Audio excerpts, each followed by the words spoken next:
কবিতার নাম কেউ যদি, কলমে রফিকুল ইসলাম।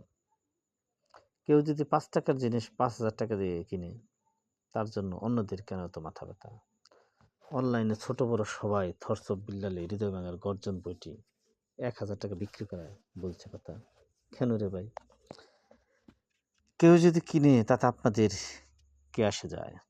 আপনাদের বুঝি পোড়ায়? যদি পোড়ায় তবে মলম দেন পাছায়। বিলাল ভাইয়ের পিছে লেগেছেন বুঝি কিছু বিপদের আশায়। কেউ যদি ভালোবেসে হেসে হেসে 2 টাকা মূল্যের কয়েন লাখ টাকা দিয়ে কিনে নেয়, তাতে প্রাইভেট ইঞ্জিনিয়ার জুয়েল, কামলা আমিন, গালভাঙা নাসানাই, জোকার কাকাদের কেন এত চলে?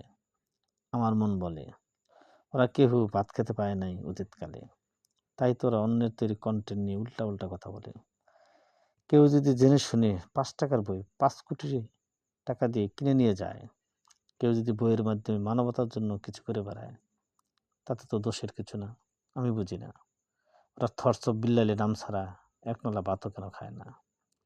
অনলাইনে ওইসব রোস্টার ব্যাটারে প্রমাণ করে দিল থরসব বিল্লাল ওদের থেকে অনেক উপরে।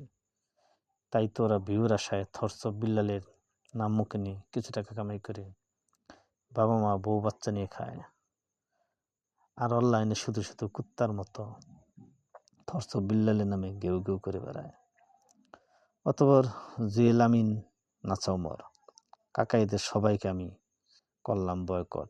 আপনারা আমার মতো ওদেরকে বয়কট করুন, ওদের বাজে ভিডিও দেখা ছাড়ুন, সুস্থ সামাজিক বিনোদনের জন্য বেশি বেশি কবিতার বই পড়ুন, ছন্দ ও কবিতার কন্টেন্টগুলো দেখুন, তবেই পাবেন সুস্থ বিনোদন।